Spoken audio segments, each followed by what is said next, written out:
जय राधा माधव कुंज बिहारी गोपी जन वल्लभ गिरिवर धारी।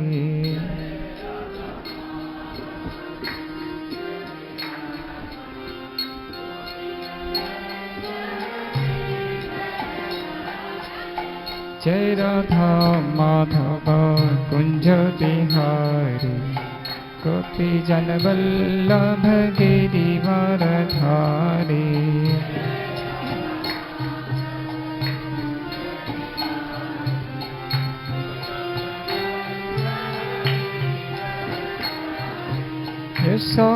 यशोदानंदन ब्रज जन रंजन यमुना तीर वनचारी।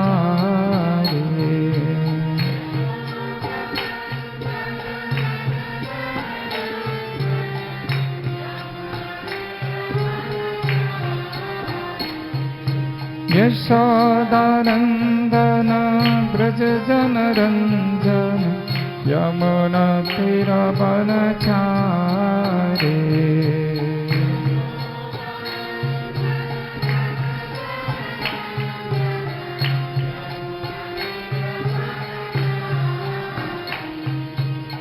जय राधा माधव कुंज बिहारी गोपी जन वल्लभ गिरिवर धारी।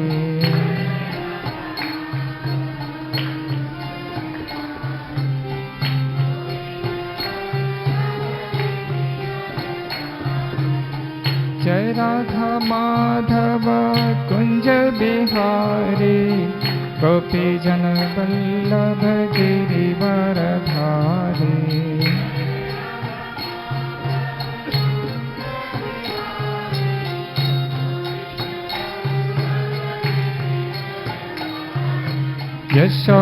यशोदानंदन ब्रज जन रंजन यमुना तीर वनचारी।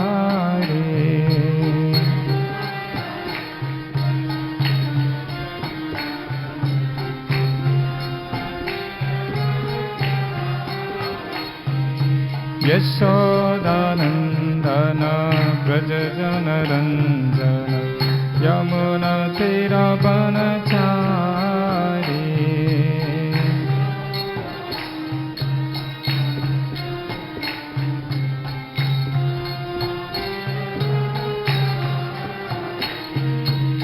जय राधा माधव कुंज बिहारी गोपी जन वल्लभ गिरिवर धारी।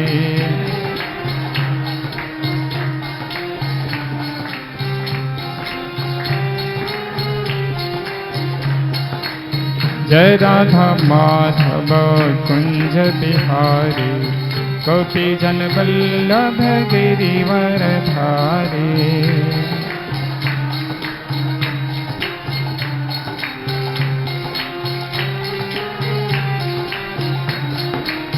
हरे कृष्णा कृष्ण कृष्ण हरे हरे हरे राम राम राम हरे हरे। सब लोग गाइए, बोलिए।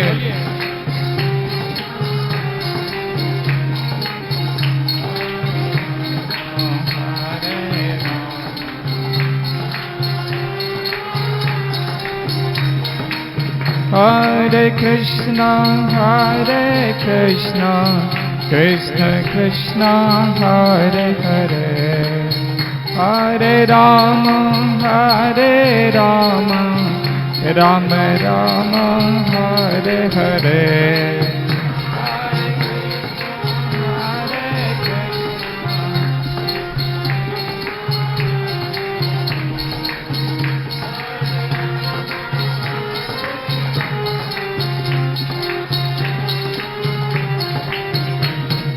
हरे Krishna Krishna Krishna Hare Hare Hare Ram Ram Ram Hare Hare.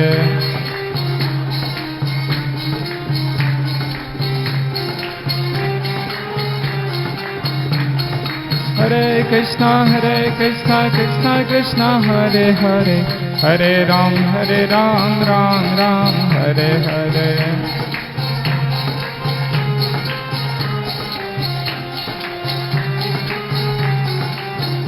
Jaya Jaya Prabhupada, Prabhupada, Prabhupada, Jaya Prabhupada.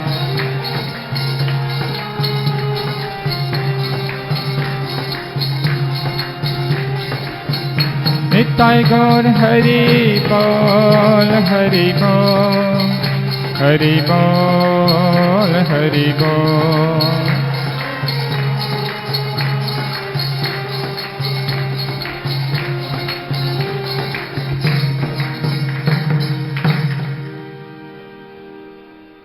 हरिनाम संकीर्तन की। ओम नमो भगवते वासुदेवाय। ओम नमो भगवते वासुदेवाय। ओम नमो भगवते वासुदेवाय।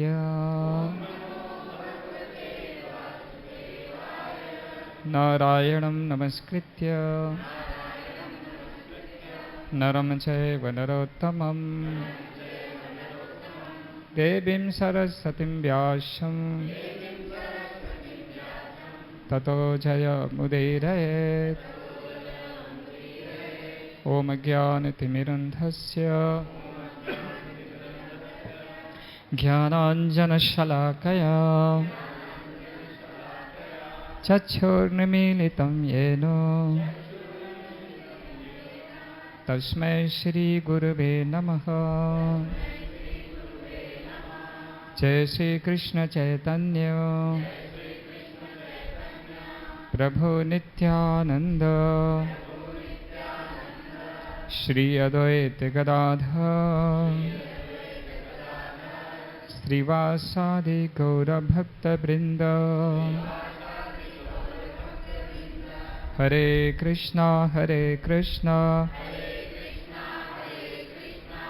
कृष्ण कृष्ण हरे हरे, हरे राम राम राम हरे हरे।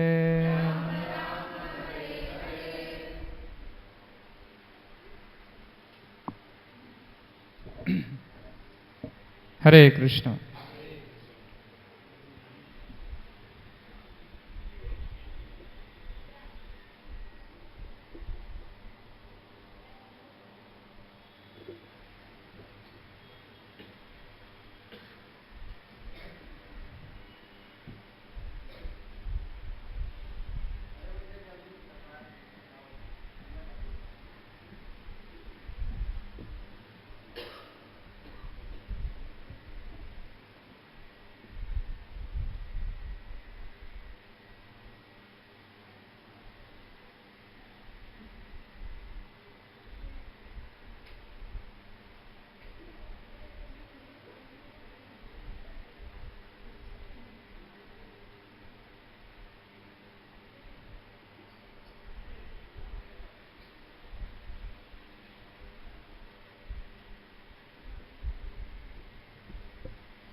हरे कृष्ण। तो आप सभी का स्वागत है आज के जन्मोत्सव कार्यक्रम में। और वेदांत जी बहुत सौभाग्यशाली है, उनके जन्मदिन पे इतने भक्त लोग एकत्रित हुए हैं भगवान कृष्ण का आशीर्वाद दिलाने के लिए। तो बहुत ही परम सौभाग्य। तो हम लोग भगवान को प्रसन्न करने के लिए कुछ कथा करेंगे और फिर तो उनसे आशीर्वाद मिलेगा। तो एक श्लोक का पाठ करेंगे। न चायते म्रियते वा कदाचित् नायं भूत्वा भविता वा न भूयः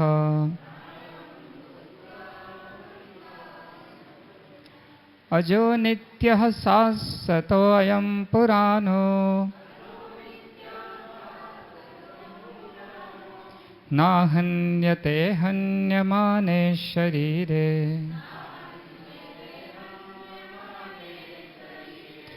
न चायते म्रियते वा कदाचित् नायं भूत्वा भविता वा न भूयः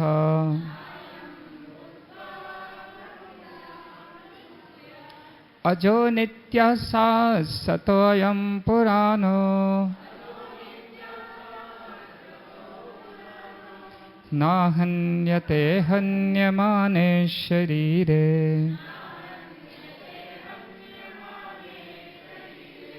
न कभी नहीं जायते जन्मता है म्रियते मरता है वा या कदाचित कभी भी भूत वर्तमान या भविष्य न कभी नहीं अयम यह भूत्वा होकर भविता होने वाला वा अथवा न नहीं भूयः अथवा पुनः होने वाला है अजः अजन्मा नित्य नित्य शाश्वत स्थायी अयम यह पुराणः सबसे प्राचीन न नहीं हन्यते मारा जाता है हन्य माने मारा जाकर शरीरे शरीर में। तो ये जो भगवद गीता से हम श्लोक पढ़े हैं अध्याय 2 श्लोक नंबर 20 है। अनुवाद एवं तात्पर्य श्रील प्रभुपाद के द्वारा। श्रील प्रभुपाद की आत्मा के लिए किसी भी काल में ना तो जन्म है ना मृत्यु। वह ना तो कभी जन्मा है न जन्म लेता है और न जन्म लेगा। वह अजन्मा नित्य शाश्वत तथा पुरातन है। शरीर के मारे जाने पर वह मारा नहीं जाता है। हरे कृष्ण। तो बच्चा लोगों को थोड़ा शांति बनाना होगा। तो हर चीज़ की पढ़ाई लगभग भौतिक पढ़ाई पढ़ने के लिए लोग बड़े बड़े कॉलेज स्कूल जाते हैं, लेकिन इस शरीर की जानकारी के लिए भौतिक स्तर पे तो पढ़ाई करते हैं, आत्मा के जानकारी के लिए कोई पढ़ाई नहीं होती। होना चाहिए नहीं होना चाहिए, लेकिन होती नहीं है। तो अगर किसी चीज़ के बारे में पढ़ाई नहीं होगी तो उसका विषय में हमको जानकारी प्राप्त नहीं हो पाएगी और लगभग उसे विषय में हम अनजान रहेंगे। इसलिए बहुत ज़रूरी है कि भौतिक विषयों के विषय में हम लोग शिक्षा अर्जित करते हैं, इसी प्रकार से आध्यात्मिक शिक्षा भी अर्जित करना चाहिए। जन्म क्या है और मृत्यु क्या है ये समझना बहुत ज़रूरी है, तब हम अपने जन्म का सही उद्देश्य प्राप्त कर सकते हैं। ठीक है। तो यहाँ भगवान बता रहे हैं अर्जुन को चिंता हो गई है, परेशानी में पड़ गए हैं, जैसे इस जगत में हम लोग पड़ जाते हैं। अभी कल एक व्यक्ति का फ़ोन आया मेरे पास में, उसने कहा, बोला प्रभु जी 15-20 दिन से बहुत उद्विग्न है, चिंता है, तो क्या करें।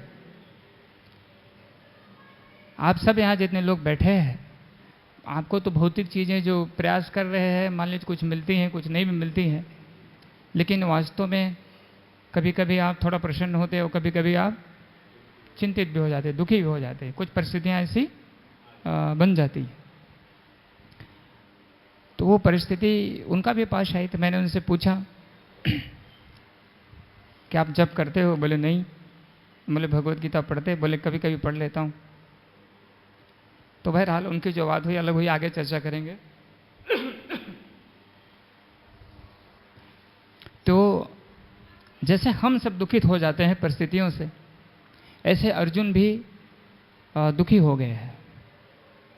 पहले तो सब जानते हैं उनका ऊपर बहुत परेशानी आई कि उनका सारा जो हिस्से में ज़मीन वगैरह मिलना था वो सब कुछ उनका चला गया, और उसी के लिए ये सारा तैयारी हुआ। क्या तैयारी हुआ?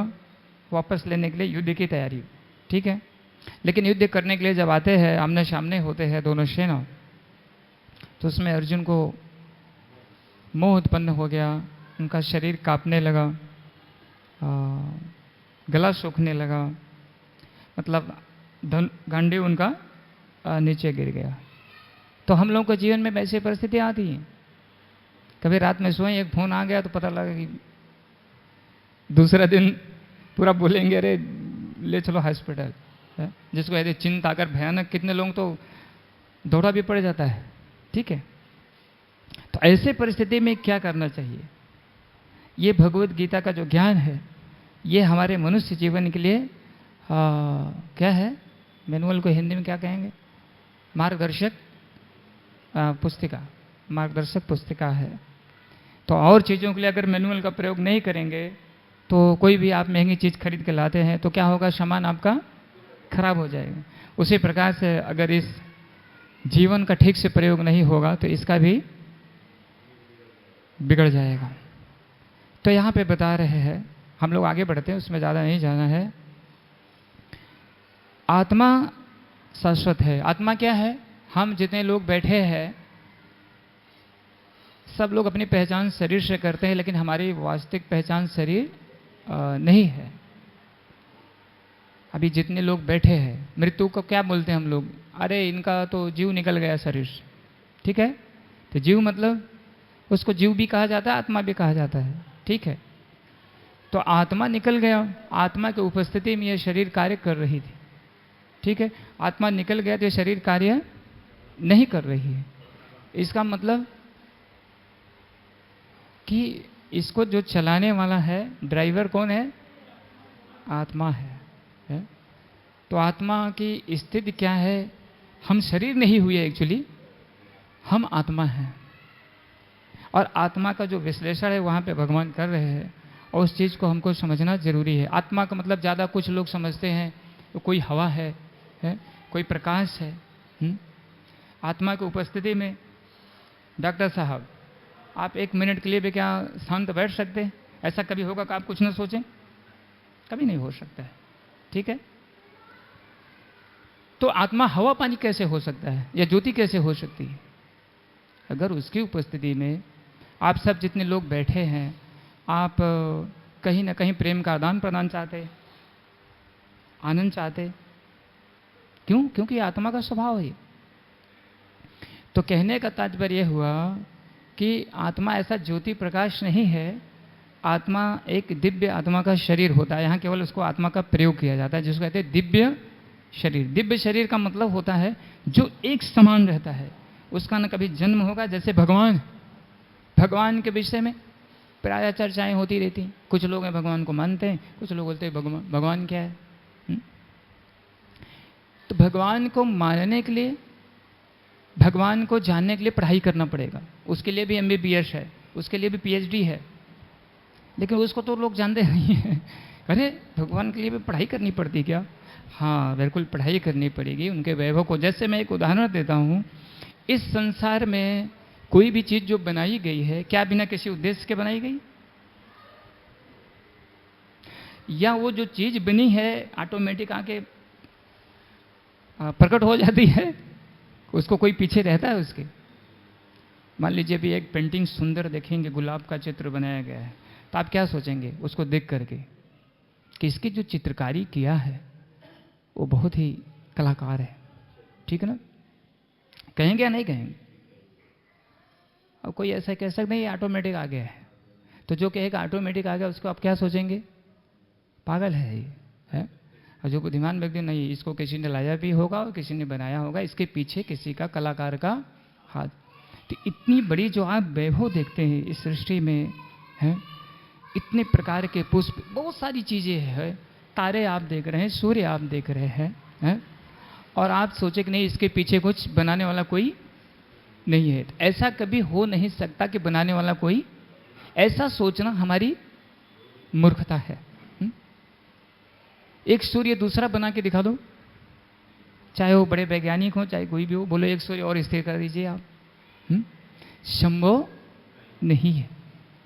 इस प्रकार से जब हम थोड़ा अध्यात्म में आगे जाते हैं, जब पढ़ाई करते हैं, तो धीरे धीरे हमें नियम अगर है तो नियम बनाने वाला भी कोई है।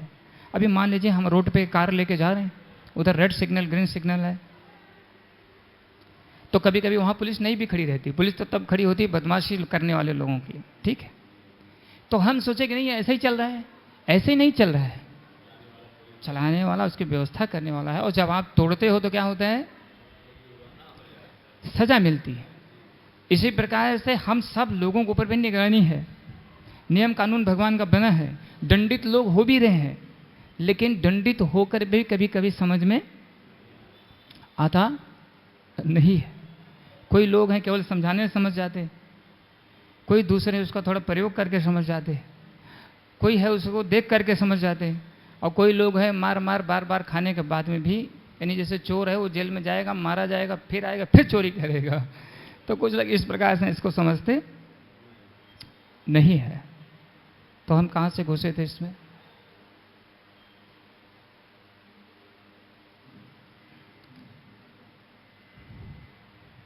तो हम ये चर्चा कर रहे थे आत्मा का जानकारी का विषय में। तो विशेष रूप से ये जोर दे रहे थे कि ये ज्ञान अर्जित करना बहुत आवश्यक है। अगर ये ज्ञान हम अर्जित नहीं करते हैं तो फिर हमको हमारा जीवन का जो उद्देश्य है वो पूरा नहीं होगा। तो आत्मा शाश्वत है, उसका दिव्य शरीर, जो दिव्य शरीर है, जो हम सब चर्चा कर रहे थे, हम सब आनंद चाहते हैं। एक मिनट भी हम शांति से अगर सो रहे हैं फिर भी मन काय, हाँ, आप सोचो कभी आज स्वप्न हम नहीं देखेंगे, है?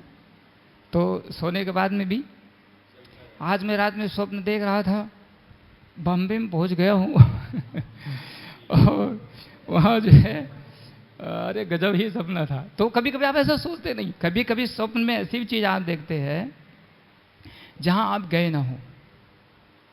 इसका मतलब क्या है? इसका मतलब है पिछले जन्म का वो है। जैसे कोई समझे अभी स्वप्न में देख रहा, अगर वो कार चला रहा है निश्चित रूप से पिछले जन्म में कार चलाया हुआ है। कोई अगर एरोप्लेन चला रहा है निश्चित जन्म से चलाया हुआ है। कोई देखिए छोटा बच्चा है, कभी कभी देखते उसको 8-7 वर्ष का है और पूरी भगवत गीता याद हो जाती है, मतलब याद मिलती है। ये क्या कारण है? हम लोग सोचते हैं कुछ क्या बोलते हैं, चमत्कार मान लेते हैं। वास्तव में चमत्कार नहीं है, वो पिछले जीवन में इतना किया हुआ है को उसको आता है साथ में।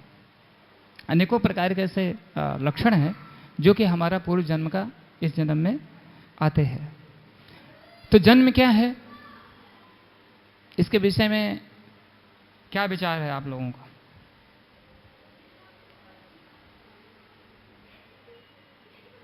और भी देखो जन्म कितना प्रकार का होता है। एक बच्चा पैदा होते ही करोड़पति अरबपति होता है। एक बच्चा पैदा जन्म किसी घर में ले और भिखारी है बेचारा, है, यानी जन्म हुआ है, ठीक है। कोई तो बेचारे जन्म लेते ही कोई गर्भ में ही मर जाते हैं, ठीक है। अनेकों प्रकार से ये सब चीजें हैं। तो यहाँ जो जन्म का अर्थ है कि जीव किस इस प्रकार की इच्छा किया है उसके अनुसार कर्म किया, ठीक है। उस इच्छा को पूरा करने के लिए भगवान उसको एक शरीर कृपा करके प्रदान करते हैं। भगवान का एक अर्थ होता है जो सभी जीवों की इच्छा को पूरा कर सकते। हम आप कर सकते? हम आप नहीं कर सकते। देखो भगवान के पास जाते, भगवान ये प्रॉब्लम, ये समस्या, वो समस्या, ठीक है कोई बात नहीं, कोई बात, सबका पूरा होता रहता है। क्योंकि भगवान परम धनवान है, परम शक्तिमान है, परम सुंदर है, परम ज्ञानवान है, परम त्यागवान भी है। इसका मतलब जो असीमित मात्रा में है उसका कोई सीमा नहीं है। जैसे जब भगवान भौमासुर ने 16,000 कन्याओं का अपहरण किया था, राजा की कन्याओं को उसने अपहरण किया था, लाके बंदी बनाया था। क्यों बंदी बनाया था? उनका भोग करने के उसका विचार था, ठीक है। तो द्वारिका में भगवान को ये पता लगा, नारद जी ने सूचना दिया ऐसे ऐसे बात है और बड़ा अत्याचार कर रहा है। तो भगवान पूरी फोर्स लेकर के नहीं आए, चलो युद्ध करना है। जब भौमासुर बहुत उसका बड़ा था, गरुड़ पे सवार हुए, सत्यभामा माता को पीछे बैठाया उन्होंने और आके युद्ध शुरू हो गया। तो उसके बाद इतनी सारी सेना, लेकिन भगवान ने चक सुदर्शन छोड़ा और मर गया वो, ठीक है। उसके बाद सभी जब भौमासुर मार दिया गया तो भगवान ने कहा इनको सबको छोड़ दो, जो 16,000 कन्याएं हैं ये सब अपने अपने घर जाएं, इनको वस्त्र वगैरह दीजिए। तो 16,000 कन्याएं आकर के भगवान के सामने प्रणाम करती हैं और एक प्रार्थना करती हैं, हम लोग कहाँ पे जाएं? अगर घर से कोई कन्या एक रात के लिए बाहर हो जाती है तो लोग उसे स्वीकार नहीं करते। अभी का जमाना नहीं, ये द्वापर युग का, अभी का थोड़ा कलयुग है, अभी की चर्चा नहीं हो रही है। उस समय ऐसा था कि अगर कन्या एक रात के लिए किस बाहर हो जाता है तो उसको जो प्रतिष्ठित व्यक्ति है उसे स्वीकार नहीं करेंगे। तो हम लोग जा करके क्या करेंगे? तो भगवान ने कहा क्या चाहते हैं आप लोग? तो 16,000 कन्याओं ने कहा हम लोग आपको ही अपने स्वामी के रूप में वरण करते हैं, आपके ही शरण ग्रहण करते हैं। तो यहाँ दो बात है कि अगर राजा के शरण में कोई आया है तो राजा का कर्तव्य उसे शरण प्रदान करे, यह राजा का कर्तव्य होता है, ठीक है। और दूसरे अब भगवान अपनी भगवत्ता भी दिखाएंगे, ठीक है। बोले ठीक है, शरण दिया भगवान ने और वहाँ से 16,000 कन्याओं को लेके द्वारिका पुरी आते हैं और वहाँ पे विवाह का जो होता है स्थिति बनाया जाता है। 16,108 मंडप बनाए जाते हैं, क्या बोलते हैं, मंडप भी बोलते हैं ना, हाँ कुछ भूल होगी तो बताइएगा थोड़ा, ठीक। और उतने विद्वान बैठते हैं, सब एक एक मंडप में कन्याएं बैठ जाती हैं। अब कन्या हो सकता मन में सोच रही हो भाई वर तो एक ही है, ठीक है, तो कैसे क्या होगा? तो 16,000 भगवान अपना रूप विस्तारित कर देते। हर कन्या यही सोच रही थी कि कृष्ण हमारे पास है। ये भगवान की भगवत्ता है, ये भगवान की भगवत। 16,000 नहीं, 16 अरब, 16 खरब, 16 पदम, जितना रूप चाहे उतना भगवान विस्तारित कर सकते हैं। इसलिए हमने कहा कि भगवान को जानने के लिए आपको थोड़ा सा घुसना पड़ेगा, शास्त्र में जाना पड़ेगा, ठीक है। भगवान अग्निपान कर लेते, हम आप अग्निपान करते, गैस भी जलाओ, जाओ मुंह से थोड़ा सुरको अंदर कैसा रहेगा? जल जाएगा, ठीक है। लेकिन भगवान इतना सारा राक्षसों ने अग्नि जंगल में लगा दिया था और मुंह के द्वारा सब पी गए और ग्वाल बालों को बोले आग बंद करके सो जाओ। इसलिए कि ये बताने के लिए कोई ना रहे कि मैं अग्निपान किया हूँ, नहीं तो हमारे जो और परिवार सब जो यहाँ पे लीला मुझे करना है सब लोग भ्रमित हो जाए। इस प्रकार से तो भगवान का वहाँ 16,000 कन्याओं के साथ में 16,000 रूप विस्तारित करते हैं भगवान, उनका साथ में विवाह होता है। दूसरा भी है, नारद जी एक बार आते हैं, सोचते हैं थोड़ा चलो झगड़ा लगाता हूँ। थोड़ा नारद जी का झगड़ा थोड़ा दिव्य है, ऐसा हम लोगों के जैसा झगड़ा नहीं होता उनका। कोई आगे शिकायत कर दिया तो उससे बहुत बड़ा प्रॉब्लम हो जाएगा। रुक्मिणी माता का घर में जाते तो वहाँ देखते हैं कि कृष्ण पालने पे बैठ के झूल रहे।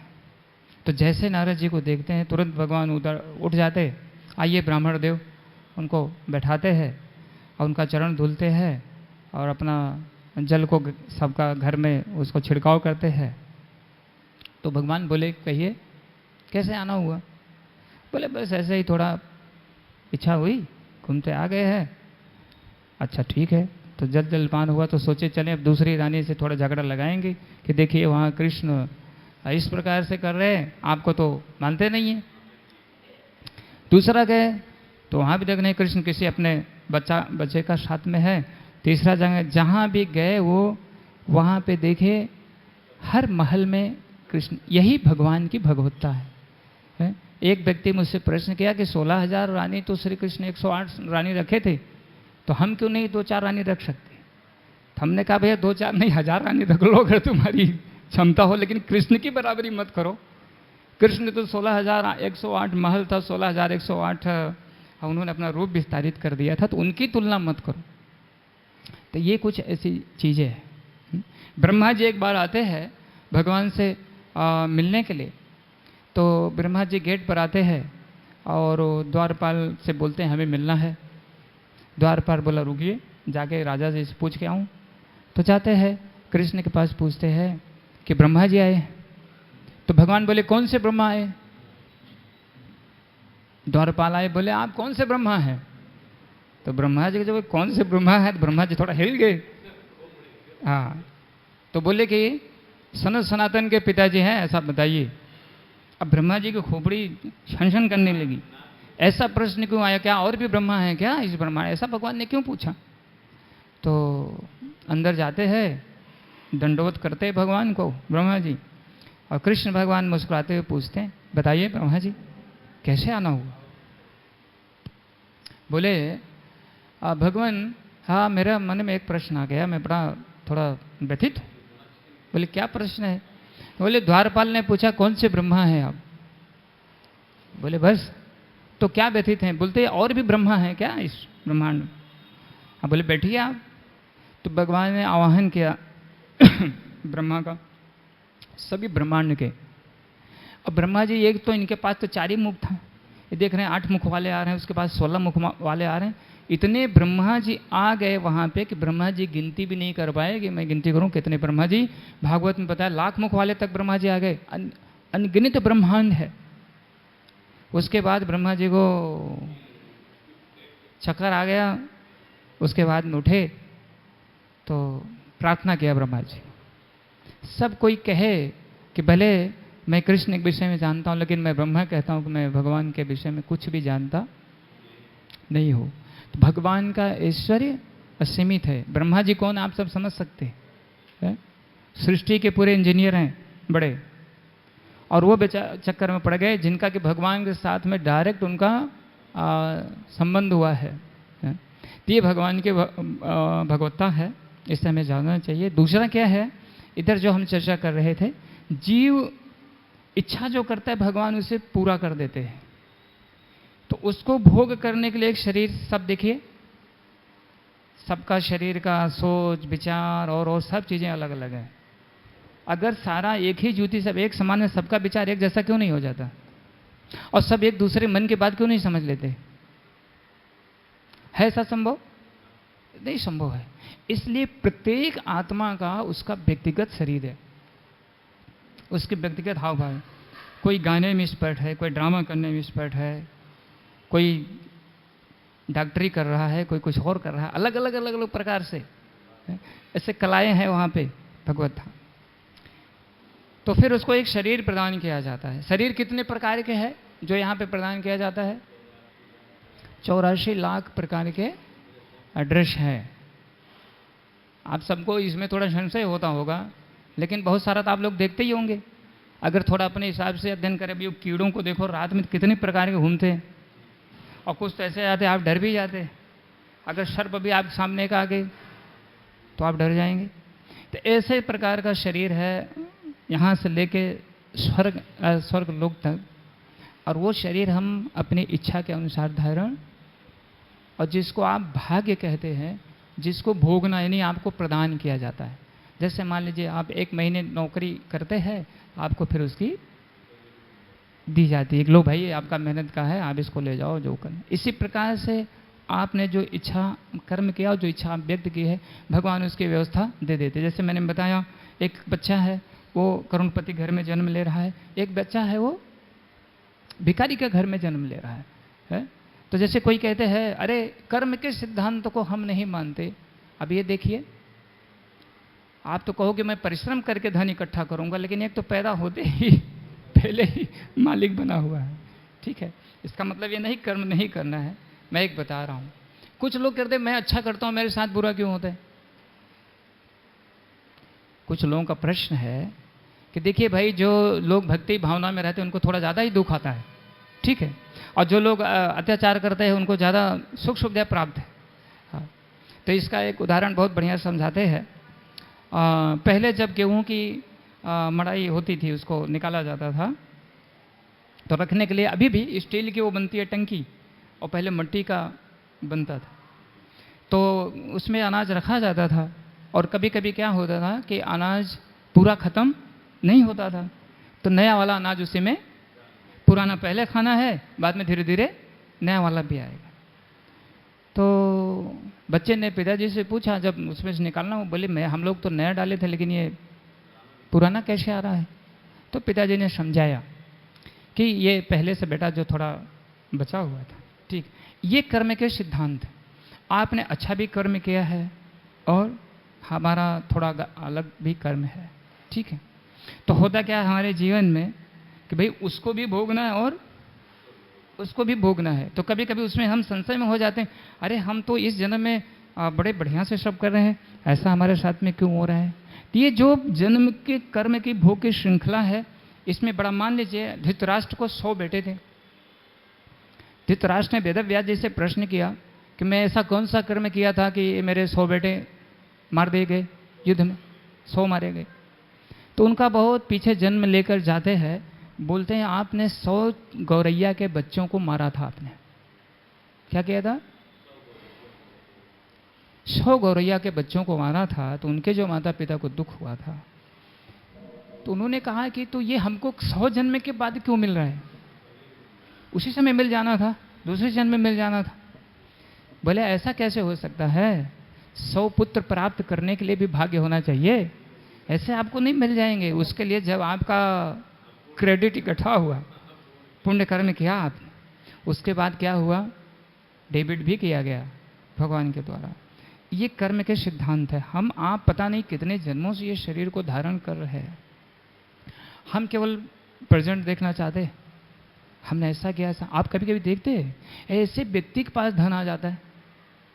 यहाँ कोई एक विधायक, क्या अभी तो मंत्री जो भी होंगे, वो पहले चूहा मार दवा समझो, यहाँ उनका कुछ मैं कह नहीं रहा हूँ, बता रहा हूँ।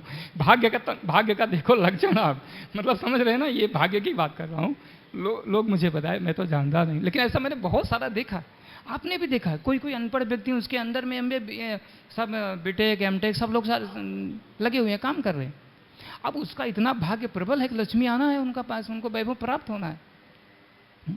तो बताइए, आप कभी सोच सकते हैं कि कोई व्यक्ति ऐसा साधारण बिजनेस करने वाला, मान लीजिए, और इतना बड़ा व्यक्ति बन जाएगा? है उसका भाग्य में है। कोई कोई बेचारे बहुत पढ़ते लिखते पहुंचते, पता लगता है उनका दिमाग ही गड़बड़ हो गया। तो ये व्यवस्था है कि जो हम अच्छा कर रहे हैं, मेरे साथ में बुरा क्यों हो रहा है? ये परिस्थिति क्या, हमारे कर्म का श्रृंखला चल रहा। इससे कभी चिंतित होना नहीं चाहिए।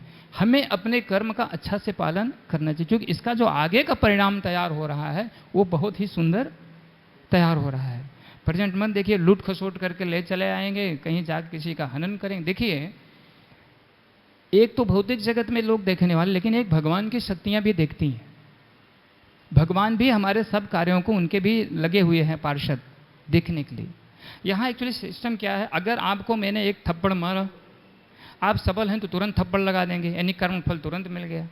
लेकिन आप अगर सबल नहीं हैं, आपका हृदय में कष्ट होगा, तो उसका नियम होगा, फिर ऐसी व्यवस्था बनेगी, आपको ऐसा सबल बनाया जाएगा वो थप्पड़ मुझे मारने के लिए।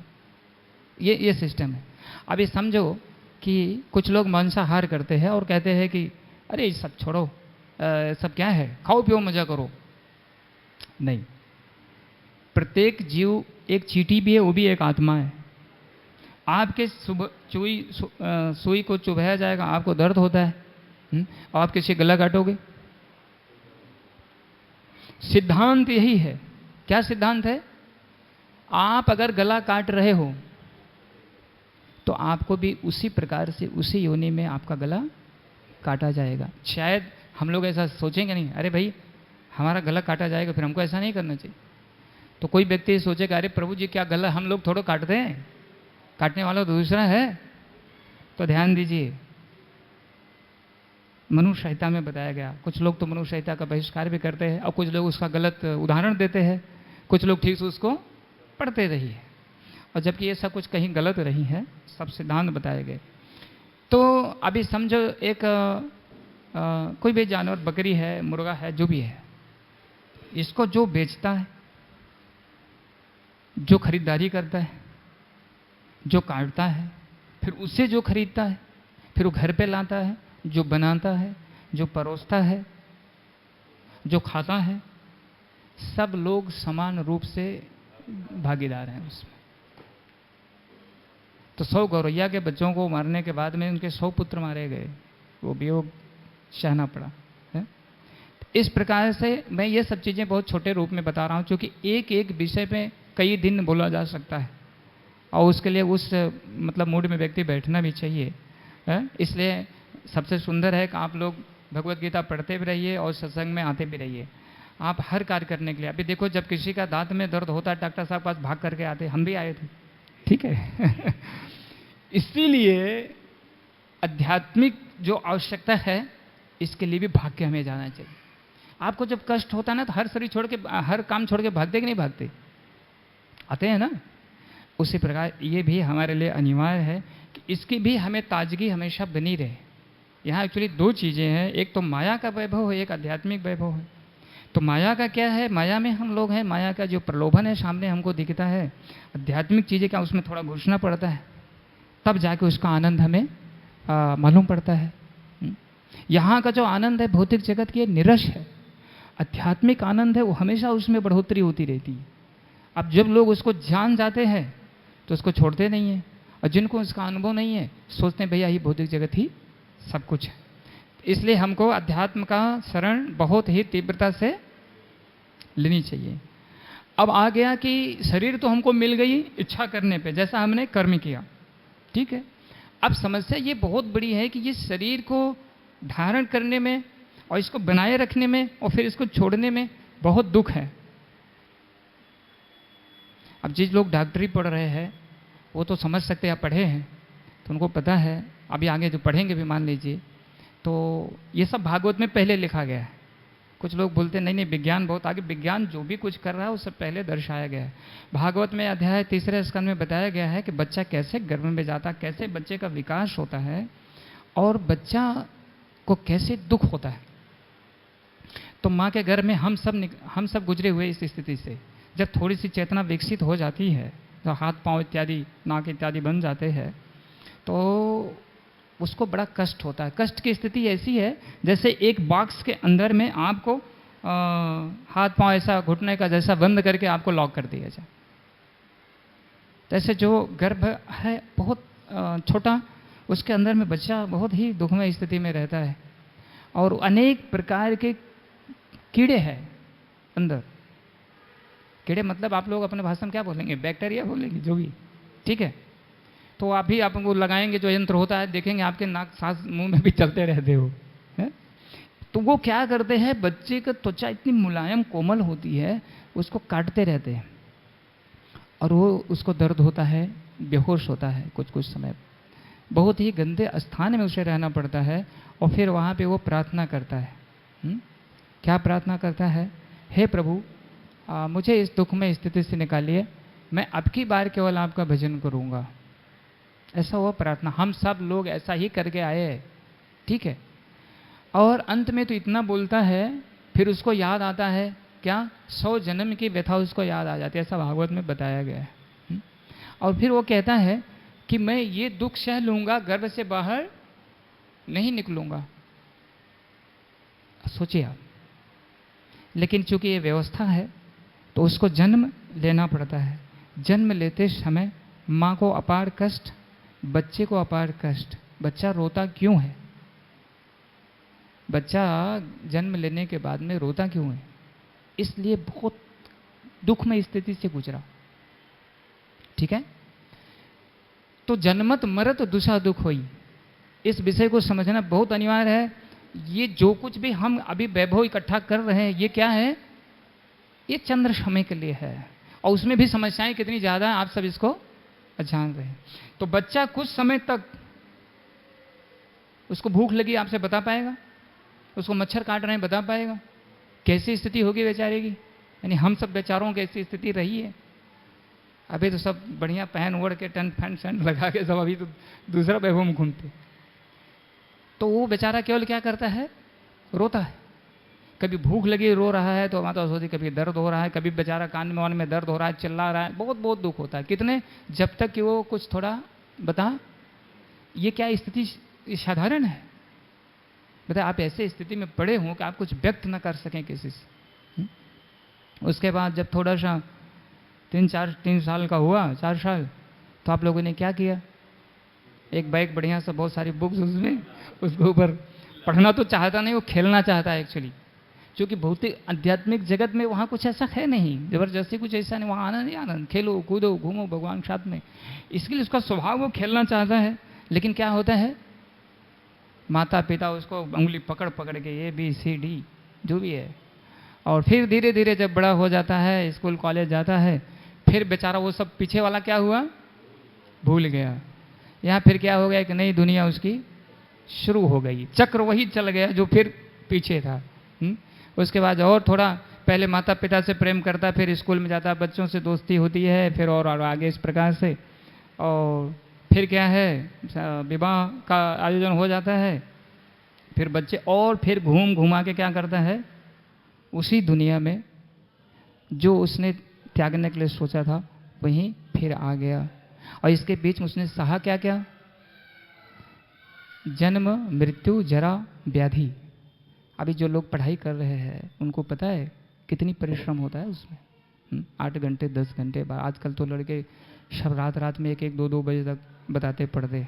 ठीक है, लेकिन मेरा यहाँ एक अनुरोध है, पढ़ाई खूब करो, जितना भी घंटे पढ़ना है पढ़ो, लेकिन 10 बजे से 4 बजे तक सो जाओ, उसके बाद पढ़ो जितना पढ़ना है। लेकिन ये स्वास्थ्य नहीं तो आगे क्या होगा? आप पढ़ाई तो कर लोगे, लेकिन आपका स्वास्थ्य, चूँकि ये जो 25-30 साल तक जो भी ये स्वास्थ्य तैयार होगा, ये बड़ा लंबा आगे चलता है। तो इसको विज्ञान ने भी सिद्ध किया है कि 9 से 11 बजे तक जो नींद है ये बहुत ही बढ़िया बताई जाती है।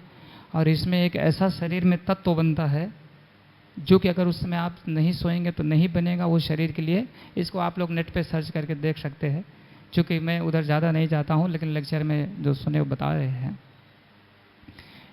तो फिर ये सारी समस्या को उसने झेला। ठीक है, तो क्या ये बार बार ये समस्या झेलना हम सब लोगों के लिए अच्छा है? अभी डॉक्टर दूसरे के डॉक्टर ही बड़े कर रहे हैं, लेकिन बीमार वो भी होंगे, क्योंकि वो किसकी व्यवस्था है? प्राकृतिक। ऐसा ये जगत बनाया है गया, कोई व्यक्ति ये नहीं कह सकता हमें कभी चिंता होगी नहीं, ऐसा हो ही नहीं सकता है। क्यों? इसकी रचना इस प्रकार से क्यों रचना की गई है? जेल की व्यवस्था क्यों की गई है इस जगत में? कि जाओ सुधार गृह है, सुधर करके आके अपना जीवन अच्छा से, इसलिए वहाँ अच्छा भोजन नहीं दिया जाता है। ठीक है, और लोगों से मेहनत भी कराई जाती है। ठीक है, और गलती करते हैं तो लाठी से मारा भी जाता है। बहुत प्रकार का कष्ट है। एक व्यक्ति गया जेल में से आया बेचारा बाहर, तो उसने बताया कि प्रभु जी, कुत्ता भी जो हम लोग यहाँ पे भोजन फेंक देते हैं ना खाने के लिए, इस प्रकार से भोजन, तो हमने कहा ठीक ही मिलता है, नहीं सब भोजन आपको वहाँ दाल चावल पूरी सब्जी खिलाएंगे तो बोलो भैया इधर ही रहो, यहाँ से निकलना ही नहीं है। तो इसलिए क्या हुआ? ये सुधार गृह है। भगवान ने एक मौका दिया कि आप यहाँ सुखी नहीं रह सकते हो, यहाँ सुधर करके वापस अपने घर चले आओ, अच्छे नागरिक बन जाओ, यानी वैकुंठ जगत में आके अपने घर में रहो। तो हमारी आपकी जिम्मेदारी क्या है? जो हमारे छोटे बच्चे, हमारे आप जैसे, ठीक है मान लो हमें उस छोटे समय पे तो नहीं बताया गया, ये सब चीज़ें नहीं समझाई गई, अभी क्या कर्तव्य है? देखिए ये जो यहाँ बताया गया, सबसे जो हमारी प्रमुख समस्या जिसके विषय में हम ध्यान नहीं देते वो जन्म मृत्यु जरा व्याधि है। कोई व्यक्ति बूढ़ा होना नहीं चाहता है, कोई व्यक्ति मृत्यु को नहीं चाहता है, कोई व्यक्ति बीमारी नहीं चाहता है, लेकिन ये सब क्या होता है? और 3 कष्ट और भी हैं, दैहिक, दैविक, भौतिक। देवताओं के द्वारा, दूसरे जीवों के द्वारा, अपने शरीर और मन के द्वारा। देवताओं के द्वारा क्या है? अभी बीच में आया था कोरोना, स्वामी कोरोना, जो भी है, इस प्रकार की जो बीमारियां आ जाती हैं, उसमें हम सब लोग, बड़ी गजब का हुआ कहानी। अगर पिता मरा है तो बच्चा उसे छूना नहीं चाहता, और बेटा मर गया तो पिता उसे छूना नहीं चाहता। सोचिए, ऐसी भी है स्थिति। हम सेफ रहना चाहते, भले मर के जाने दो उनको, नहीं तो उसका कीटाणु हमको भी आ जाए। यानी सोचो, जो ये क्या बोलते हैं, जो भौतिक जगत में बहुत सारा अपना संबंध दिखाते हैं, जब वास्तव में कोई मरने के लिए तैयार। तो ये है देवताओं के द्वारा व्यवस्था है। और दूसरे जीव है, बहुत सारे हैं, कुछ मच्छर है, आपके प्रतिद्वंदी, अगर कोई आपका अच्छा से रह रहे हैं, कोई ज़बरदस्ती आपके घर के सामने कुछ आपको तंग कर रहा है, अनेकों प्रकार का है। और अपने शरीर और मन के द्वारा तो आप लोग जान ही सकते हैं। कोई आपका कहा नहीं मान रहा है, कोई आपके घर में पुत्र है, बेटे है, पत्नी है, ये सब नहीं आज्ञा का पालन करते तो भी आपको कष्ट होता है। कितने कितने कष्ट हो गए? ये 3 और पीछे 4, 4 और 3 7 प्रकार के कष्ट। चाहे वो प्रधानमंत्री नरेंद्र मोदी हो, चाहे वो कौन है इस समय अमेरिका वाले ट्रंप हो, XYZ जो भी कोई हो, चाहे वो अंबानी परिवार हो, सबको ये दुख झेलना ही पड़ेगा। इससे कोई बच नहीं सकता है, और इसी से बच निकलने के लिए ये मौका हमको प्रदान किया गया है। वास्तव में जन्म का उद्देश्य क्या है? कि वास्तव में ये फिर कष्ट में स्थिति में वापस लौट के ना आए। क्या इतना सब जानने के बाद फिर आप चाहेंगे कि नहीं नहीं हमको इसी में रहना है? इसमें नहीं रहना। जैसे डॉक्टर साहब ने जब मेरा दांत बताया कि प्रभु जी आपका 2 दांत क्यों निकल गया, क्यों हो गया, कुछ तो लापरवाही हुई होगी। तो पहले भी ध्यान देते थे, लेकिन जब से समस्या हुई तो रात को अब चाहे जितना देर हुआ बिना मंजन के नहीं सो रहे हैं अभी। कम से कम जो तो ऐसा हो गया कि नहीं भाई, दांत को सुरक्षित रखना इसकी जरूरत है। ठीक है, अब इसी प्रकार से जो 7 प्रकार के आपने समस्या सुना है, तो आपका मन में क्या होना चाहिए? वास्तव में दुख में से निकलना। क्यों डॉक्टर साहब, सही बात है, गलत बात? ठीक है, तो अब उससे निकलने के लिए हमको कैसे निकलेंगे वो बनाना है। वो तरीका क्या है वो जानना बहुत ज़रूरी है। तो पहले तो जितने लोग यहाँ बैठे हैं, आप सबका काम क्या है? अपने बच्चों का, आपका भौतिक शिक्षा के साथ में आध्यात्मिक शिक्षा भी देना बहुत जरूरी है। आप भौतिक शिक्षा क्यों देना चाहते हैं अपने बच्चे को? अगर ये बुद्धिमान नहीं होगा, नौकरी नहीं करेगा, बिजनेस नहीं करेगा, तो इसको बहुत सारा दुख, पैसा नहीं रहेगा तो दुख प्राप्त होगा। तो ये बहुत जरूरी है। उसी के साथ में अब दूसरा भी क्या व्यवस्था है ओझा जी, कि ये 7 प्रकार के कष्ट में से निकलना है, बार बार इसमें नहीं आना है। हो सकता है दूसरी बार आने के लिए क्या है, 4 पहिया की गाड़ी मिल जाए, अभी 2 पहिया है, और कहीं 4 पहिया की मिल गई तो और समस्या हो सकती। एक व्यक्ति तो मूर्ख था, बोला अगर हम कुत्ता बन जाएं तो एनसीसी वाला कुत्ता बने। क्या एनसीसी ऐसा कोई कुत्ता होता है? हम कहे भैया धन्यवाद भगवान, तुम्हारी भी इच्छा पूरा करेंगे। तो ऐसी भी बुद्धि है। तो यहाँ ये चीज बताया गया है। अब भगवान आगे क्या बताते हैं? टाइम कितना हुआ? 5:15 हो गया।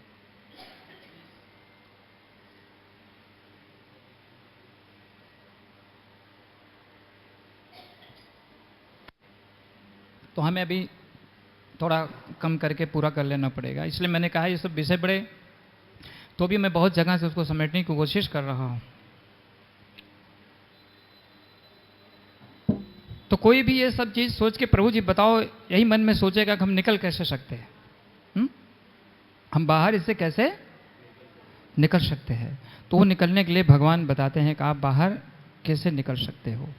तो देखिए, बिना कर्म किए कोई रह नहीं सकता है, और कर्म का परिणाम भी भोगना ही पड़ता है, चाहे वो पुण्य कर्म हो चाहे।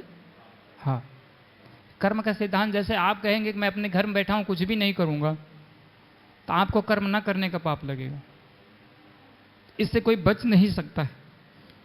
पुण्य कर्म क्या है?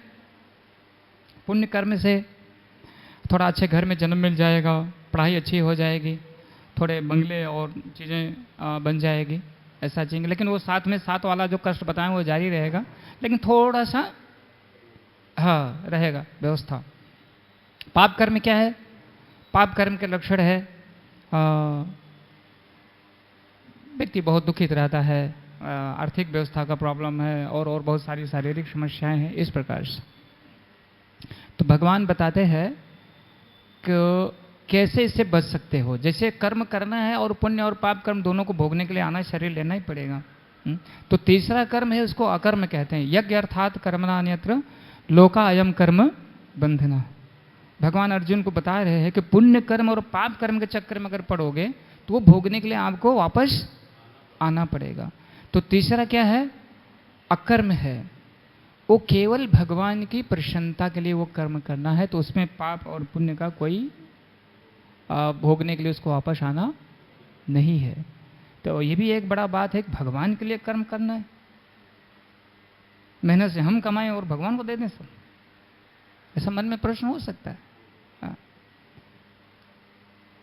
तो आप कोई भी व्यक्ति कमाता है अकेले, लेकिन उसके पीछे क्या पूरा कमाई वही खाता है क्या? है वो कितना खाएगा? 2-3 रोटी 4 रोटी खाएगा बाकी और सब यस। यहाँ तक अपना तो जो परिवार है ही, बाकी नात रिश्तेदार भी जुड़ जाते, ज़्यादा पैसा न देने झगड़ा कर लेते, ऋषिया जाते, आते नहीं वापस बोलते हैं, बहुत सारा चीज़ होता है।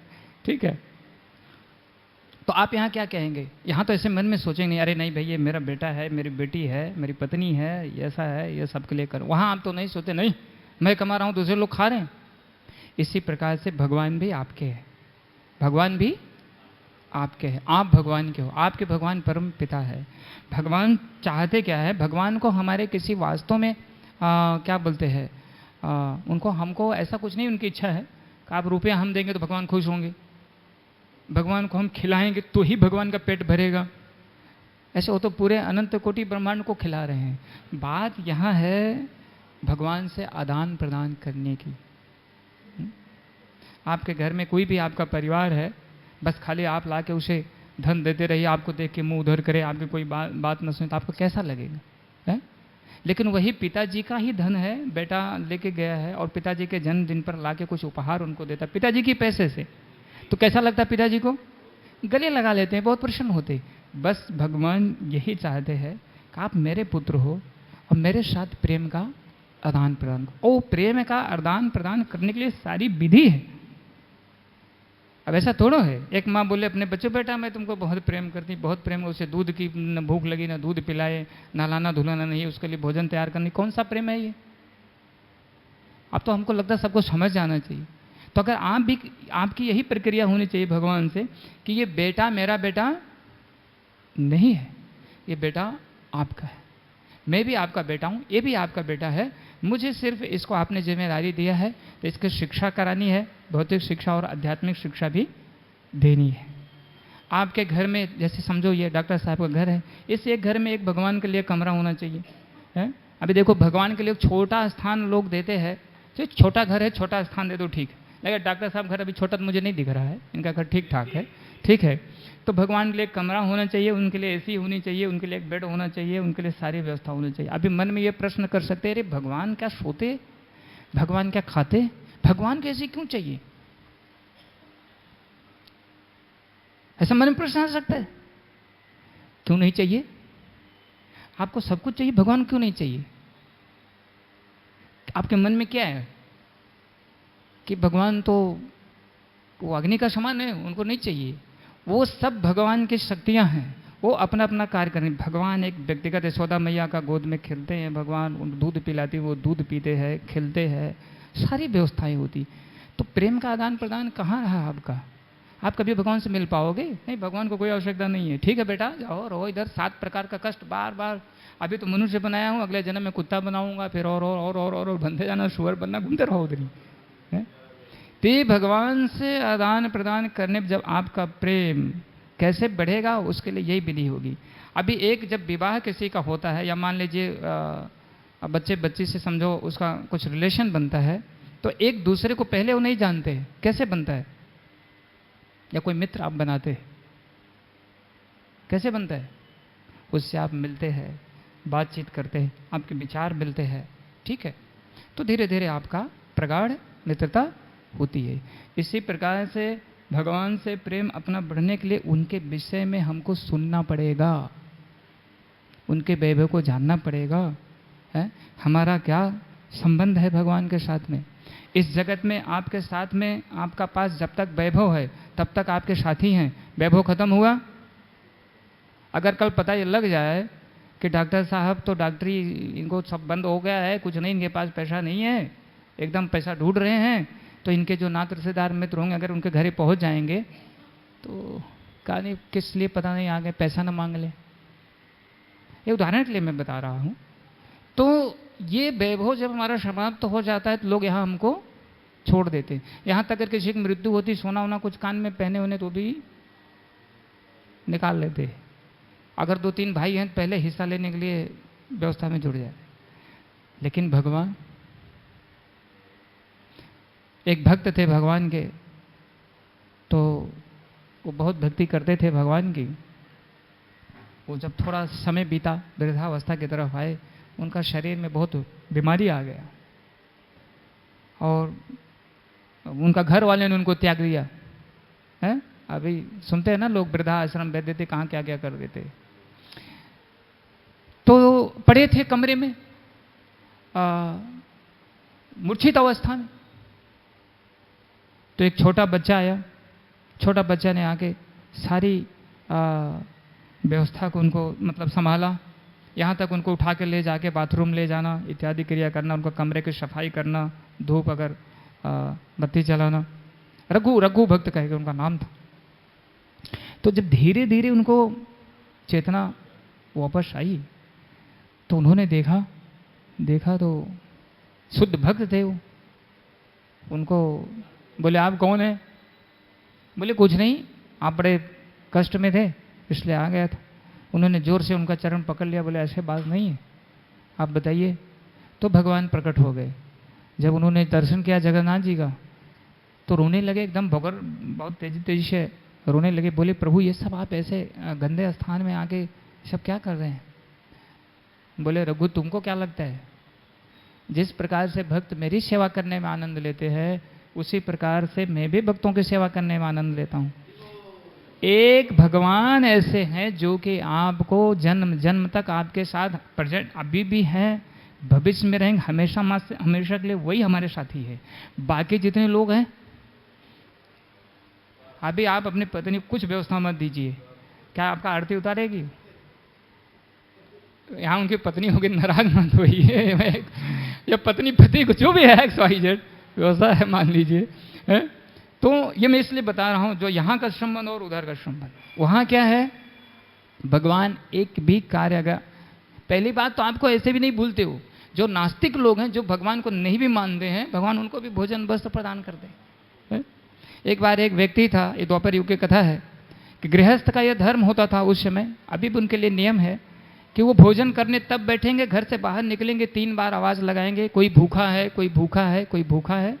अगर कोई नहीं आएगा तो भोजन करना है। तो व्यक्ति गए, आवाज़ लगाए, तो एक व्यक्ति आया, उसका चरण धुले, सब अच्छा से बैठाए और भोजन ला के परोसे। बोले आज बहुत मेरा सौभाग्य है, आपने अवसर दिया सेवा करने का, भगवान की बड़ी कृपा। और जैसे बोले भगवान की कृपा, भगवान को गाली देना शुरू कर दी। बोले भगवान कौन है, क्या कृपा भगवान की है, मूर्ख कहेगा। अब वो बेचारे शर्मन रह गए, बोले अरे कैसा व्यक्ति आज आ गया, मुझे भगवान की निंदा सुनना पड़ा, बड़े दुखी हो गए। उसको भोजन करा के उन्होंने भेजा, रात में बिना भोजन किए सो गए, क्योंकि आज मुझे भगवान की निंदा सुननी पड़ी है। सो गए रात में, तो रात में भगवान स्वप्न में आए। बोले भाई क्यों रो रहे हो, क्यों दुखी हो? बोले प्रभु आज मैं ऐसे भक्त को घर में भोजन कराना पड़ा जो आपके विषय में गाली दिया, गलत बोला उसने, मैं उसका प्रायश्चित कर रहा हूँ, बहुत दुखी हूँ। तो भगवान ने कहा देखो एक व्यक्ति ने आके आपको मेरे विषय में गाली दे दिया और आप दुखी हैं, और मुझे तो न जाने कितने लोग गाली देते रहते, मैं तो सबको भोजन करा रहा हूँ। तुम अपने कर्तव्य का पालन करो, ठीक है। तो भगवान ऐसे भी लोगों को दे रहे हैं। तो जो भगवान के भक्त हैं उनके विषय में कहना क्या है, इस संसार में कोई भी आपको दुत्कार दे, ठीक है, लेकिन भगवान कभी आपको छोड़ने वाले नहीं है। और यही वास्तव में जीवात्मा का नित्य धर्म है, उसका स्वभाव है को भगवान से ही प्रेम करे। अगर ऐसा नहीं कर रहा है तो बेचारा अपना जीवन क्या किया है, उसने धोखा में डाल रखा। ठीक है, तो मुझे लगता है कि समय को देखते हुए, ठीक है, तो ध्रुव महाराज, उनके माता ने उनको शिक्षा दिया और प्रेरित की भगवान के लिए, तो भगवान के भक्त बने गए। भगवान का उनको साक्षात्कार हुआ, भगवान उनके समक्ष आए, गरुड़ पे सवार होकर भगवान का जो दिव्य स्वरूप है उनके समक्ष प्रकट किए। आप लोगों को अगर भगवान का दर्शन करना, जैसे आप लोगों के मन में प्रश्न होगा कि प्रभु जी ये सब सुना रहे हो, आप देखे हो क्या, आपको लगता है ऐसे बता रहे हो या हम, तो जहां तक देखने का प्रश्न है तो मेरा आपसे प्रश्न है, आपने अपने दादाजी के दादाजी को देखा है? कोई बताए अपने दादाजी के दादा को देखा है? तो आप कहोगे नहीं मैंने देखा नहीं, जो मेरे दादा को देखा हूं बम विस्फोट हुआ और दादा प्रकट हो गए आगे, ऐसा हो गया। तो ऐसा तो है नहीं, ठीक है, दादा के दादा। तो आप कैसे मानते हो उस बात को? आपके पिताजी, यहां तक छोड़ दीजिए, बच्चा तो अपने पिता को भी नहीं देखा है, वो तो थोड़ा दूर में चला गया। जब माँ जान सकती है, माँ बता सकती है कि आपके पिता सही सही रूप में, ठीक है। इसी प्रकार से जिन्होंने भगवान का साक्षात्कार किया है, दर्शन किया है, उन्होंने हमको बताया है। आज भी आप भगवान का दर्शन कर सकते हैं, लेकिन दर्शन करने की पद्धति को आपको पालन करना पड़ेगा। अभी डॉक्टर की डिग्री लेने के लिए कितना साल पढ़ाई करना है? 5-7 साल, जो भी है, 5 साल 6 साल। और आप सोचते हो ये भौतिक विषय के इतना जानकारी के लिए करना है, और भगवान को आप चाहते हो बस तुरंत दिखा दो हमको। अरे भाई, अगर आप लाके मेरे सामने एक्सरे रिपोर्ट या कुछ भी आप रख दो, या जो जिस प्रकार की बीमारियां, मैं उसके विषय में क्या जानूंगा जब कुछ उसको कभी मैं देखा नहीं, सुना नहीं हूं, है मुझे क्या जानकारी होगी? इसी प्रकार से भगवान के विषय में जानकारी के लिए आपको जब तक आप सुनेंगे नहीं, आध्यात्मिक स्रोत से पढ़ेंगे नहीं, तब तक आपको जानकारी नहीं मिलेगी। तो दिव्य स्वरूप भगवान का प्रकट हुआ, प्रहलाद महाराज, ध्रुव महाराज ने दर्शन किया, भगवान ने उनको आशीर्वाद दिया और इतने सुंदर तरीके से उन्होंने भक्ति किया। भौतिक जगत में भी वो सुख भोगे राजा रहे, और जब उनको जाना हुआ भगवत धाम तो वैकुंठ विमान आया, ध्रुव महाराज उसमें बैठे। जब विमान जाने लगा तो उन्होंने याद किया, मेरी माता जी किधर हैं? मेरे मम्मी की कृपा से, यानी माता जी की कृपा से ही हमको भगवान मिले हैं। तो उन्होंने भगवान के पार्षद को बोला, विमान रोक दीजिए। बोले क्यों? बोले कि जब तक मेरी माता जी नहीं जाएंगी तब तक मैं वैकुंठ। तो भगवान के पार्षदों ने कहा, जो आगे वाला विमान है उसमें आपकी माता जी बैठी। तो इस प्रकार से आप अपने बच्चे को भगवत शिक्षा भी दीजिए, भौतिक शिक्षा भी दीजिए, साथ में आध्यात्मिक शिक्षा भी जोड़ दीजिए उसमें, तो आपका परम कल्याण हो जाएगा। अगर एक बच्चा भी भक्त बन गया तो आपका नहीं। नरसिंहदेव भगवान बोले, प्रहलाद महाराज तुम्हारे पिताजी का तो उद्धार मैं खाली उनको स्पर्श कर दिया हो गया है, आपकी 21 पीढ़ी वैकुंठ जगत चली गई है, तो आपका ना जाने कितने लोगों का कल्याण हो जाएगा। तो आज मैं यहीं पे विराम करूंगा। तो कथा का जो इतने देर हमने चर्चा किया है, मुझे लगता है कि उसका सार आप लोगों ने समझा होगा, और समझे हैं तो उसको अपने जीवन में उतारिए। आजकल खाली ऐसे जगह पे जाके बहुत तरीके का साउंड सिस्टम और बहुत तरीके का संगीत चल रही, आप वाह वाह करके थोड़ी देर नाच गा के चले आते हो, चलो वो एक अच्छी बात है, लेकिन क्या है, आप इस तत्व को समझो, मैं कौन हूँ, भगवान कौन है, उनके साथ मेरा संबंध क्या है, और उस संबंध को कैसे जागृत किया जा सकता है। तो क्या करेंगे? आज से तैयारी होगी। हरि बोल। तो भक्त लोग हरि बोल बोले खाली, जिनकी तैयारी है, ठीक है। इसमें बताया गया भी है कि इतना जल्दी समझ में आता भी नहीं है, इसलिए इसको सतत प्रक्रिया है, स्नेह स्नेह स्नेह स्नेह। तो देखिए, इसको जो प्राप्त करने की सबसे पहली विधि है इस युग कलयुग के लिए, वो है भगवान के नाम का जप करना है। वो है हरे कृष्ण कृष्ण कृष्ण हरे हरे, हरे राम राम राम हरे हरे। ठीक है, ये जो भगवान का नाम है ये बहुत दिव्य है, स्वयं भगवान के समान है।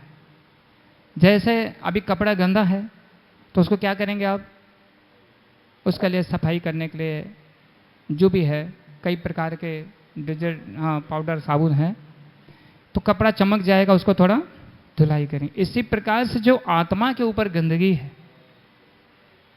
उसकी धुलाई करने के लिए आपको ये भगवान का नाम है। वो गंदगी क्या है आत्मा के ऊपर जो भगवान को जानने नहीं देता, मुझे समझने नहीं देता, वह है काम, क्रोध, मद, लोभ, मद, मत्सर इत्यादि।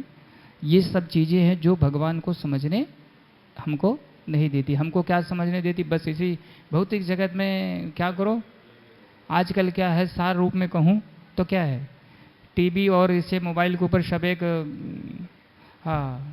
फिल्म इंडस्ट्री जब भी क्या है जो भी है, ये सब नाचना गाना यही सब देखो, यही सब जीवन है, ऐसा सोचते हैं। वास्तव में ये जीवन नहीं है। तो इस गंदगी को दूर करने के लिए आपको तो एक बार में गंदगी साफ हो जाती है, बार बार करना पड़ता है? शरीर को तो कितना बार दिन में सफाई करना पड़ता है, बहुत बार करना पड़ता है। तो मलिनता हमारे आत्मा पे भी आके छा जाती है, ये गंदगी जो है, और उसको साफ करने के लिए कुछ सुबह जप कर लेना है, ठीक है, कुछ शाम को आके थोड़ी भगवत गीता पढ़ लेनी है, कभी सप्ताह में जाके एक दिन सत्संग में भी शामिल हो जाना है, और कुछ सुबह अपने उठ करके भगवान को उनका सामने जो भी जितना कर पाए आप अपने भौतिक कार्यों को करें, लेकिन कम से कम आप कुछ नहीं कर सकते तो थोड़ा पुष्प रख के और थोड़ा प्रणाम तो करके कह तो सकते हैं प्रभु मैं आपका हूँ। मतलब ये प्राइमरी पहला है, बाकी तो जब आपका प्रेम बढ़ेगा तो ऑटोमेटिक सब आप करेंगे। तो इतना तो कम से कम करके एक दंडवत तो मार दीजिए, एक प्रणाम तो कर लीजिए, प्रभु थोड़ा सद्बुद्धि दीजिए, आप अपने सेवा में लीजिए। बाकी तो कर सकते हैं, जैसे आप खाते हैं तो थोड़ा भगवान को खिलाएंगे, प्रसाद रूप में खाएंगे तो बहुत अच्छा है। लेकिन सबसे पहली प्रक्रिया यह करें कि भगवान को प्रणाम करें, उनसे प्रार्थना करें। और ये जो मैं बताया युग धर्म है, हरे कृष्ण कृष्ण कृष्ण हरे हरे, हरे राम राम राम हरे हरे। इसका अर्थ भी है हे भगवान की शक्ति, कृपा करके हमको अपनी सेवा में लगाइए, मैं माया में भटक रहा हूँ। ये प्रक्रिया करेंगे। वास्तव में इसको साफ शब्दों में कहने तो ये भगवान का मोबाइल नंबर है बात करने के लिए। हंसी मत समझिए, सत्य बता रहा हूँ। अभी आपका नाम कोई इसमें से लेकर बुलाएगा तो आप देखोगे नहीं उसकी तरफ, तो जैसे ये नाम लेते भगवान बोले क्या बात है, अरे आप भगवान को नहीं देखते हो, भगवान आपके भाव को समझते हैं, इसलिए जप करते समय सावधान रहना चाहिए। आप जब जप कर रहे हो उस समय आपकी इच्छा क्या है अंदर, उसको भगवान समझ लेते हैं, उसी रूप में आपको तुरंत पुरस्कार भगवान देंगे।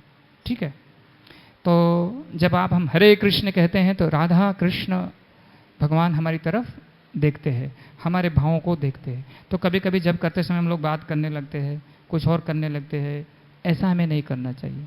अभी मुझसे आप बात कर रहे हैं, अब मैं उधर कुछ और देखने लगूं और आपको कैसा लगेगा। इसलिए जब करते समय कम से कम भगवान सामने, ठीक है मन थोड़ा इधर उधर जाएगा, बहुत जन्मों से भटका, उसके लिए डरना नहीं चाहिए, ठीक है ना। क्योंकि भगवान कैसे है, परम पिता है। माता पिता छोटा बच्चा कितना में बदमाशी करता है तो क्या करते, उसको थोड़ा इधर उधर करके, लेकिन उसका अनबल नहीं चाहते। उसी प्रकार से भगवान कभी हमारा आपका अनबल नहीं चाहिए। तो इस महामंत्र का आप कम से कम एक माला का जब तो प्रतिदिन करना शुरू कर दीजिए। कोई लोग प्रश्न करते हैं, युवा जो बच्चे बच्चियां हैं उनका घर वाले कहते या दूसरा कोई देखते, अरे अभी से ये क्या कर रहे हो, अभी से क्या कर रहे हो, तो अभी क्या करो, सिगरेट पियो, शराब पियो, जाके दुष्टता करो, बेविचार यह करो, है। ये एक चीज़ की गारंटी है, अगर आप भगवान का सानिध्य नहीं लोगे तो ये गारंटी सारी गंदी आदतें आपके अंदर आनी ही आनी है, वो है, उसमें रोक नहीं पाओगे आप। तो 5 वर्ष से शुरू कर दिए ध्रुव प्रहलाद महाराज, ऐसा मेरा जी का कहना है। कहने का तात्पर्य है, अच्छा सब कोई चाहते हैं ना, अच्छा हमारा बेटा अच्छा रहे, बेटी अच्छा रहे, अच्छा सबका आचरण हो, पति अच्छा रहे, सब चाहते हैं हमारी पत्नी अच्छी रहे, इस सब करने अच्छा मतलब अच्छा आचरण रहे।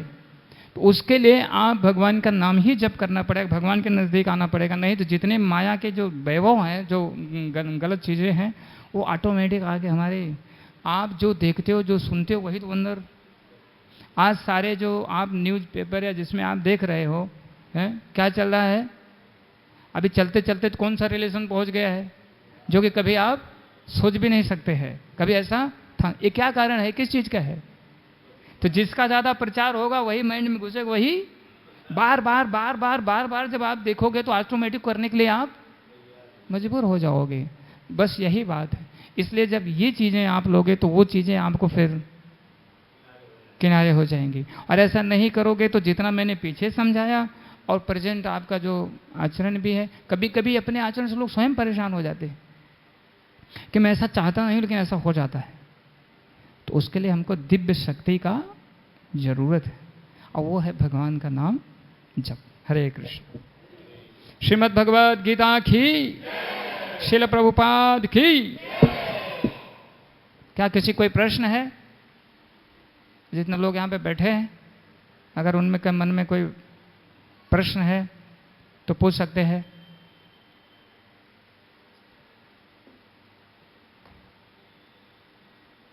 प्रश्न ना पूछने का मतलब दो बात है, या तो कुछ सब कुछ समझ में आया या तो कुछ भी समझ में नहीं आया है। लेकिन ऐसा मुझे लगता नहीं कि समझ में नहीं आया, मैं बड़ी मेहनत किया हूँ तो कुछ ना कुछ समझ में आया होगा। ठीक है, अभी हम लोग कीर्तन करेंगे और हमारे वेदांश जी के लिए सारा जो आज का कथा का भगवान, देखो कथा करने से भगवान के विषय बना, भगवान प्रसन्न होते और भगवान वो आशीर्वाद देते। तो सारा हम लोगों ने जो भी ये भगवान के प्रसन्नता के लिए कार्य किया है हमारे वेदांश प्रभु जी के लिए है। उनको भगवान अपनी कृपा प्राप्त करें, भौतिक जगत का भी अच्छे हो, पढ़ाई लिखाई सब कुछ करें, दीर्घायु हो, और भगवान अपनी भक्ति भी उनको प्रदान करें। हरे कृष्णा कृष्ण कृष्ण हरे हरे, हरे Ram Ram Ram Hare Hare.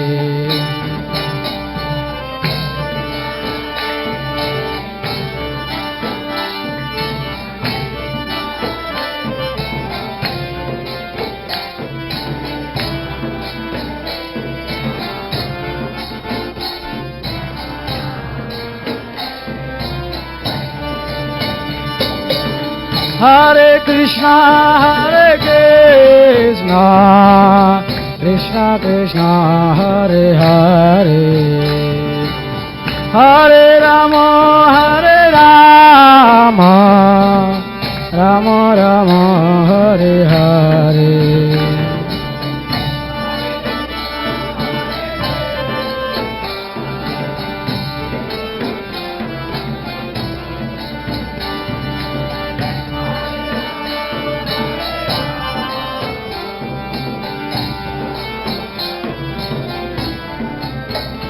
Hare Krishna, Krishna Krishna, Hare Hare, Hare Rama, Rama Rama, Hare Hare.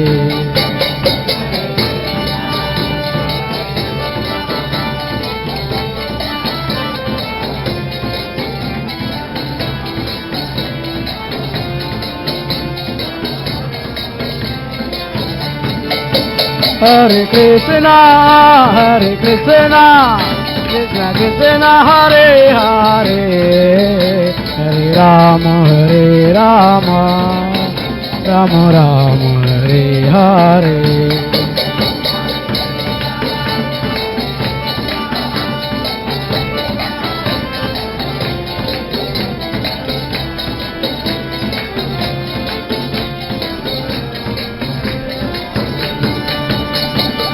Hare Krishna, Krishna Krishna, Hare Hare, Hare Rama,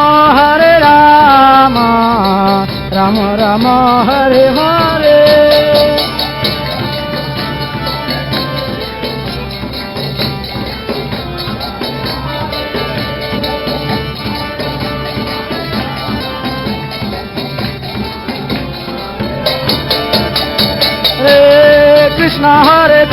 Krishna, Krishna Krishna, Hare Hare, Hare Rama, Rama Rama, Hare Hare.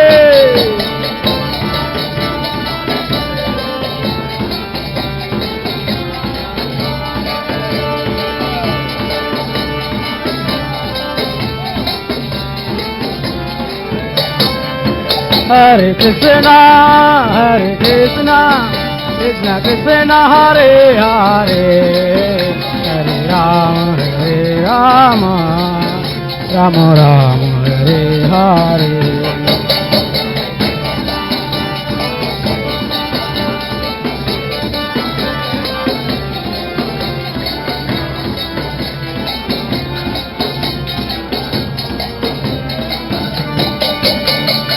Hare Krishna, Krishna Krishna, Hare Hare, Hare Rama, Rama Rama, Hare Hare. Hari Bol.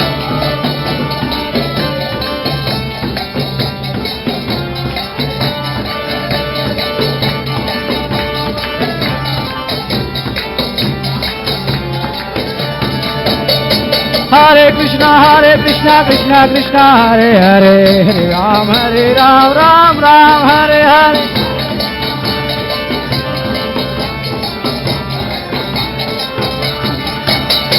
Hare Krishna, Krishna Krishna, Hare Hare, Hare Ram, Ram Ram, Hare Hare.